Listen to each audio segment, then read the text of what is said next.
Welcome to the Intentional Household Podcast. Today, we're talking about one of the most powerful parenting tools you already have, your example. I'm joined by Tatiana today, and we have both learned firsthand how leading by example when it comes to physical activity can shape the energy, routines, and even mindset of an entire household. Together, we explore how family movement doesn't have to mean strict workout plans or early morning jogs. It can look like neighborhood walks, dance parties in the kitchen, or turning everyday moments into chances to move and connect.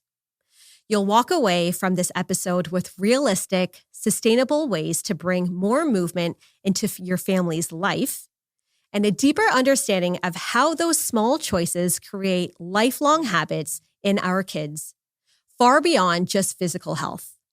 Let's get into it. As you know, Alex and I, we were doing our training for 29029 Everesting. It was 20 weeks of training. And then before that, Alex was doing his rim to rim to rim for the Grand Canyon hike. Mm-hmm. And that was about 11 weeks of training. And so this is training that we had done everywhere, all hours of the day, really, wherever we could fit it in. So it could be leaving the house for a hike, going to the gym. Alex would do step-ups on our balcony outside of his office, just anywhere, really. And so we would talk about this all the time. Our kids were around. They would hear the conversations. And what we learned is that they are watching and listening to everything we say and watching everything that we do. And they were really picking up on the habits that we had established, and they're sponges. Mm-hmm. And so I really wanted to talk about physical activity within the family and how we are leading by example to our kids today, because the activity that we do as adults or as parents, it really kind of sets the tone for the activity that our kids may have throughout their entire lives. Yes. I have to say, growing up, I rarely saw my parents do any physical activity. I would agree. It just really wasn't part of their life. Like later, they got like some sort of physical trainers, probably because they really had to. Okay. like they were aging, right? And they knew they had to like build more muscle mass, but they didn't regularly make physical activity part of our lives. And, you know, I don't, for sure.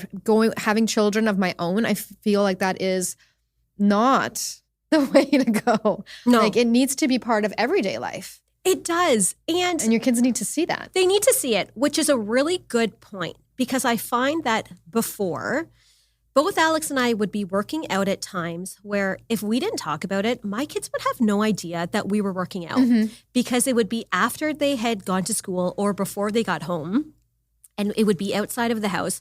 So they would really have no idea. Yes, I feel like that's often the case for people. They keep it very separate. Yeah, but if we can have these conversations or fit it in ways, in small chunks, so that they get a glimpse of what their parents are doing, then it really does affect them and it wears off on them. Yes, and it just makes them feel like this is something you're supposed to be doing throughout your day because our world often is very sedentary. Yes. And, you know, there's so many, we don't need to get into obviously all the health concerns there. I think everybody's well aware of it, but we are not meant to be sitting all day long. Even though you feel like you've done a lot of things because your brain has been very active and like maybe you commuted to work, so you feel like you went somewhere, but you sat there the whole time, you know, so it really feels like it's difficult to fit it in. And I think our kids are going to obviously have those same experiences, same challenges. So being able to be a living example of how physical activity needs to happen throughout your day, wherever you can fit it in to have a long, healthy life, I think is an important example to show your children. Mm-hmm. And I think you talked about being sedentary.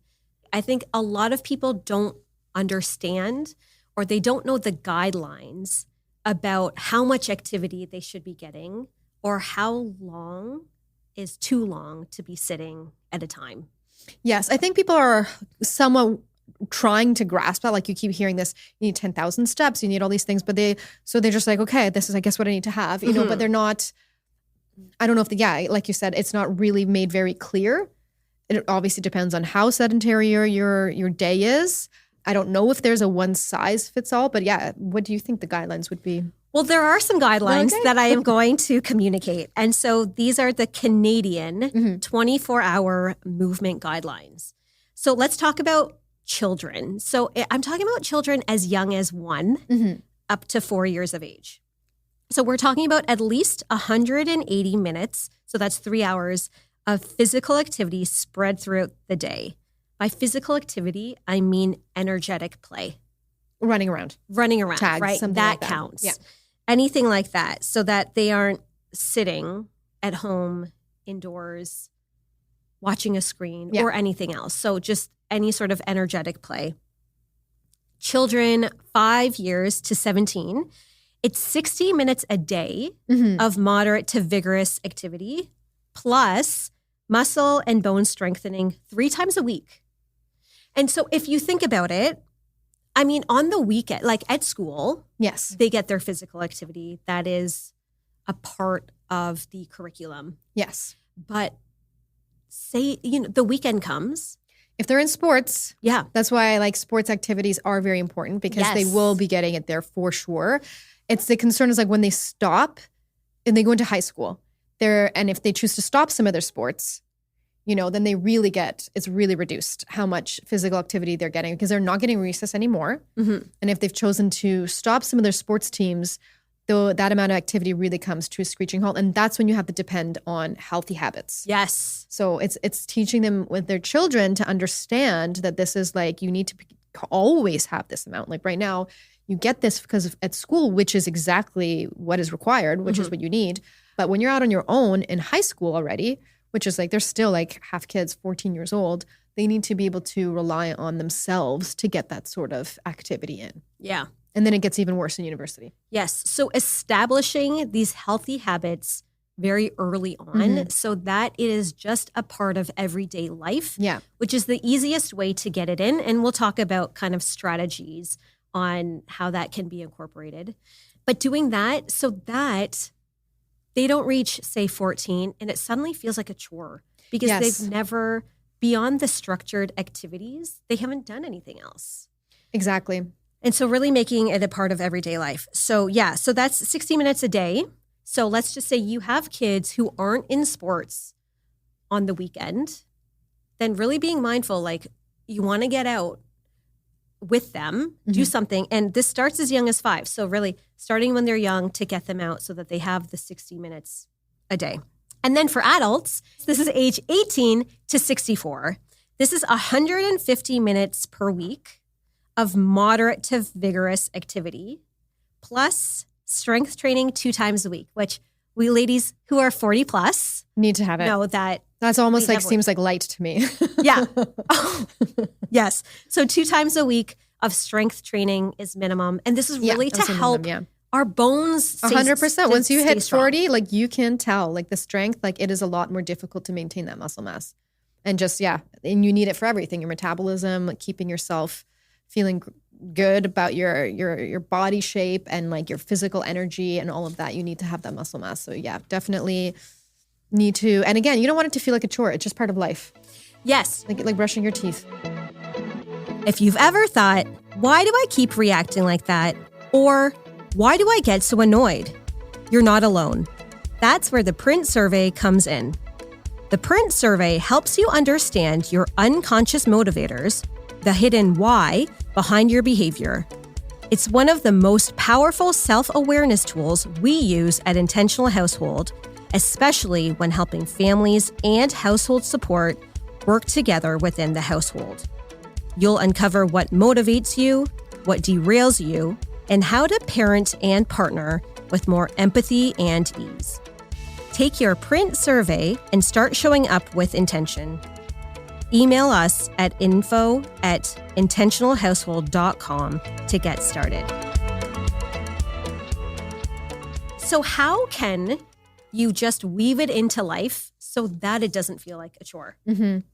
I think that is the key. Okay, so I'll give you one example. If you are a household who lives close enough to the school so that it's walking distance, it's including the walking as part of the transportation to get to school. Getting to school and home, we live 7 minutes from the school, and our kids, sometimes they ask to be picked up. And I'm like, no. Okay, this is a luxury. We live so close. We're walking home. I think walking is one of the best ways to do it. Exercise, so easy, so healthy. Yes. It's free. And you can do so many more things probably with it than you realize. Go to the bank, pick up like a couple of groceries that are missing. Yes. Don't drive. Like really think about it. Do I need to drive? Exactly. And take a kid with you. Yeah. You know, we're going to go pick up some milk. We're out of milk. Let's go get some milk. You need to get some, go to the bank, walk to the bank. Usually most banks are walking distance for most residential areas in some form. Yeah. And even if it's like 25 minutes, that's great. When I was a dietitian, one of the questions I would ask every client who was trying to manage their weight is, do you have a dog? Mm-hmm. Because if you have a dog, your dog has to go out to be walked. Mm-hmm. And so that's a really great way. You don't want to go out to walk alone. Okay, bring your dog, put a podcast in, listen to that. When Alex or I will take our dogs out for a walk, quite often 1 or 2 kids will ask to come with us. So, and they see that. It's just a part of the routine. They want to come. You know, after dinner. I think that's a great time to go for a walk. If we don't have activities. To bring it back. Bring back bring it back, right? I mean, most nights we do have activities, but the nights when we're free, like for instance, last night, Alex said, hey, what night is it? Do we have anything going on? We didn't. So he said, okay, let's go to the park. Mm-hmm. And so we all went to the park together. So we'll often do that, whether it's a neighborhood park that's close by we can walk to, or we'll even drive to a park because it's far enough away that we have to drive there, or even just going out for a walk around the neighborhood is another. Yeah, you run into way. neighbors. Like I just think that's the easiest, so cost effective, so flexible. It's just bringing up the walking, like trying to make a point of like we need to go for a walk 3 times a week. Yes, somehow, some way. Yeah. You know, if it's a Saturday morning and there's a farmer's market, a coffee shop that you like to go to, something like that, that's right? like justifies the treat of having to get the coffee, but walk there. Mm-hmm. And here's another one, because I feel like this is talked about all the time when I was younger, but it's take the stairs instead of the elevator. Mm-hmm. I have to tell my kids all the time, like, let's take the elevator, let's take the escalator. I'm like, your legs are working. Yeah. They're fine. We're meant to go up here. And so if they see us doing it, then eventually, because I know that the escalator for our kids is like a novelty. It's still novel to them. Yes. But eventually it'll wear off. And then if they just see that their mom or dad always takes the stairs, then they will eventually do that as well. Yes. So, modeling that behavior. It's modeling it. And what you think is normal in your household may be very different than what is normal in someone else's household. And so when you're normalizing these activities and these behaviors, it's second nature and it's just incorporated, and then they will grow up to live these habits as well. 100%. Going back to like where my parents were very like they weren't physically active. And my older sister, once she hit high school, became like she felt she wanted to lose weight. You know, that pressure of like, your body changes so much for women. And again, she wasn't in any sort of recess. All that stuff stopped. Yes. And she doesn't feel great about herself. And she felt really awkward about it, being like, I want to work out at home and I want to, and just not having any support or anything to see from her parents. No examples. No examples. I remember her getting her like Cindy Crawford workout video, which was hilarious. I thought you were going to say outfit. No, you should have seen her outfit. That was amazing. But the Cindy Crawford work, I remember it so well. This is like the era of the 90s. And my dad just being like, what are you doing? Like coming downstairs and being like, what are you watching right now? And, her just having to like being like, no, I need to have some exercise. Mm-hmm. I think she'd been teased at school and whatever and like wanted to like make a change. But it wasn't easy for her because there was no model. She had no model and she felt like ashamed and like didn't even have any friends. But managed to find this like probably from like a YM magazine or something that this Cindy Crawford had this video and like begging her parents to like buy it, probably my mom, and getting it. And like that was finally how she was able to get some physical activity in. Okay. Wow. And she was desperate for it. She was desperate to have something and like didn't know how to do it otherwise. Like probably could have gone jogging, but there was no one around her jogging. What if she would have felt even weirder? Yeah. Like, there was just nothing. Yes. Okay. So that's a really big reason to, model those healthy habits again before high school. It is. And so that brings me to the story that I want to share that happened to us a couple weeks ago. So we were all upstairs in the attic. That's where the kids' bedrooms are. And Alex could hear this counting. 1, 2, 3. And he's like, what's going on? And then he went, looked around the corner in one of the bedrooms, and my son was doing step-ups on my daughter's step stool. Okay. And so step-ups were a part of our training. And Alex's step-ups, the way he did it was very unique. He counted every single step-up. I think it was something like 800 or 1,000 that he would count. It's just like our last episode, we talked about trick-or-treating. Every single candy Alex hands out, he counts. Oh, wow. Yeah. But anyway, and we're talking about, again, 800 to 1,000 counting. But Bring some joy counting. Mm-hmm. And so he counts out loud as he does hundreds of step-ups. And he ended up getting up to 200. And that's a behavior that is so unique to what Alex is doing. There's no way he would have picked that up elsewhere. The same day, I was doing box jumps and I had recorded a video. And I was showing. Those are amazing. I think I was showing Alex because we always like to one-up each other, and my kids were around and they saw the video. So the next thing he knows, while my son is doing the step-ups on her bed, my daughter is now doing box jumps on her bed. Wow. And we couldn't believe it. And we had 2 little kids working out in the bedroom because of what they had seen from us modeling that behavior. And that wasn't something we were trying to get them to do, but they saw their parents doing that. And so that was really amazing to see. I have something on that as well. My husband and I, we used to play badminton all the time, at our cottage, a family cottage. And honestly, I just think the badminton net went down or something. Okay. My kids saw this picture of us, when we were pre-kids playing badminton. And my son's just like, oh, you look so happy back then.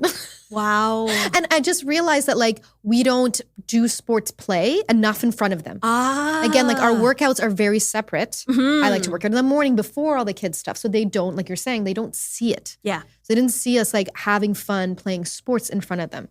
And we were both of us were oh no, this is bad.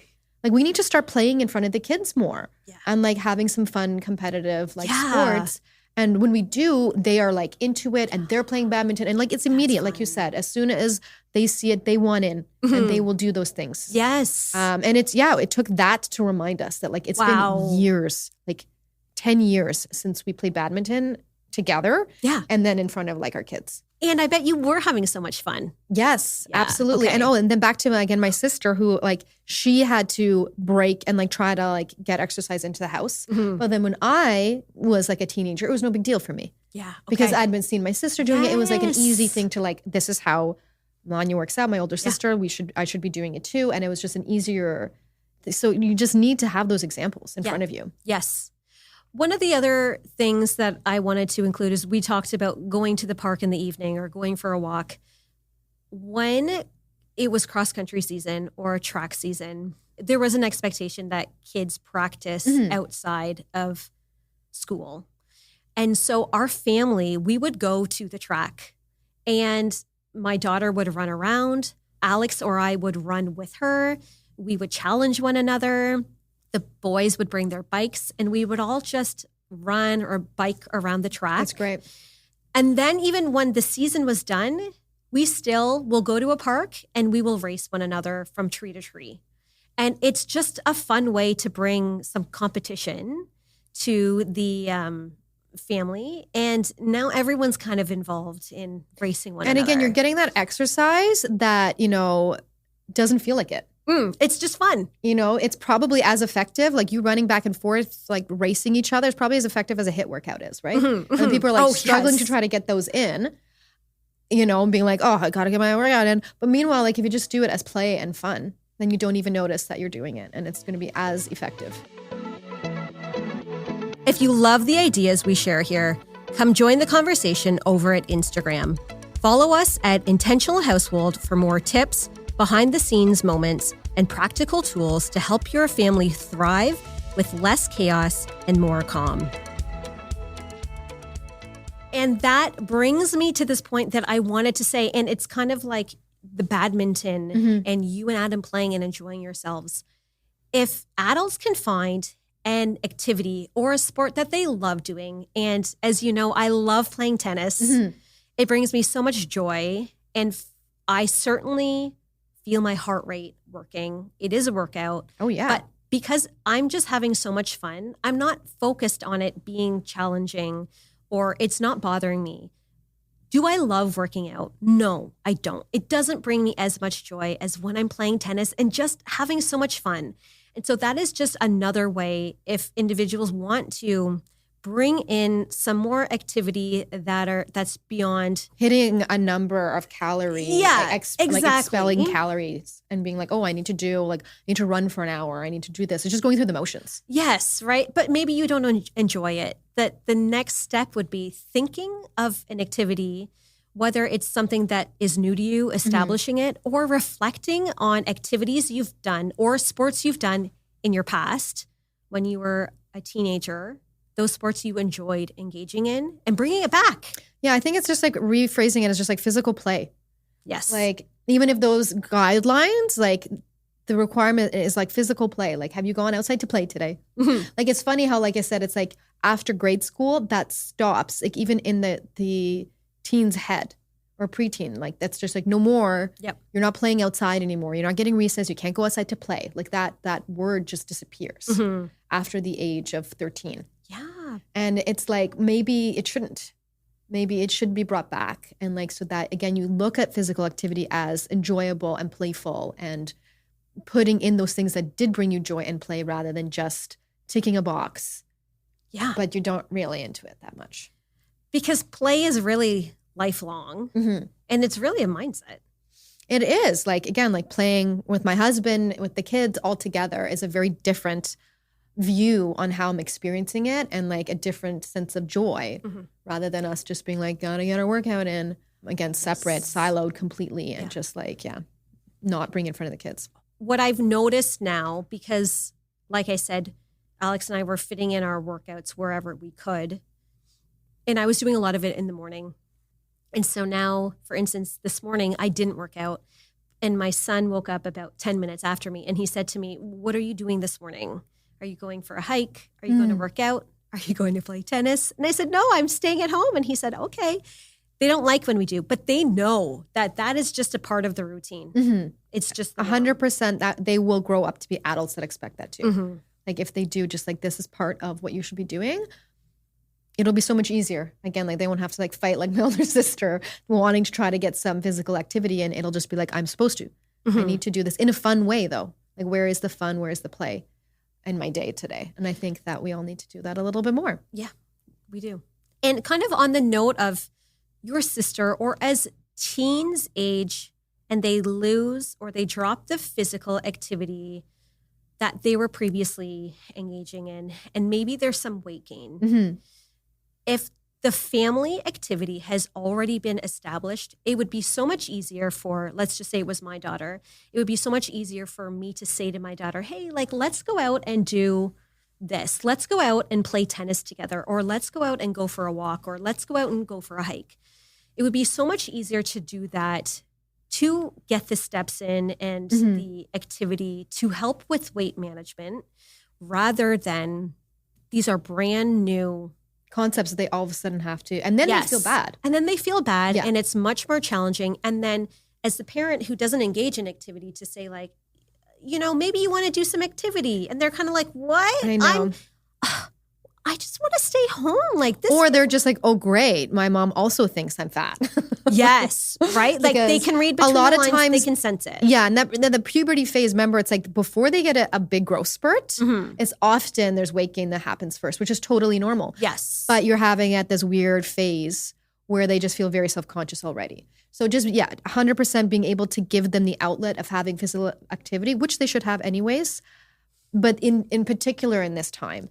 Yes. And I didn't want the conversation to be around weight management because there are so many other benefits around physical activity, like our own mental health, right? Like managing a healthy heart, disease prevention, so many different things. And weight management is one of them. And so just the earlier we're able to establish it together, as a family, the easier it's going to be to continue it. As a lifelong lifestyle. Mm-hmm. I mean, that's usually the thing. It's like physical activity must be part of your lifestyle. Mm-hmm. And you need to enjoy it. Yes. Mm-hmm. Yes. So I would encourage everyone to reflect on activities that they've enjoyed in the past or want to start doing and go for it. Yeah. I think just saying like, what are we going to play? Whether it's like between you and your husband or your children, just bringing that into daily, weekly routines and also going for some additional walks. Yes. I mean, those two things I think will be lifelong benefits for your children, for yourselves. There's no downside to it. Exactly. And tonight, my sons and I have already planned to have another park date. So that is what we'll be doing after dinner tonight. Mm-hmm. I also have to go to the park too. You get to go to the park. Yes, I do. Thank you so much for listening to the Intentional Household podcast. If you enjoyed this episode, be sure to subscribe so you don't miss the next one. We'd love to have you as part of our community. Join us on Instagram, YouTube, and Pinterest at Intentional Household, where we're sharing even more tips, tools, and resources to help your home run with more ease, intention, and joy. Until next time, here's to creating a household that supports the life you want to live.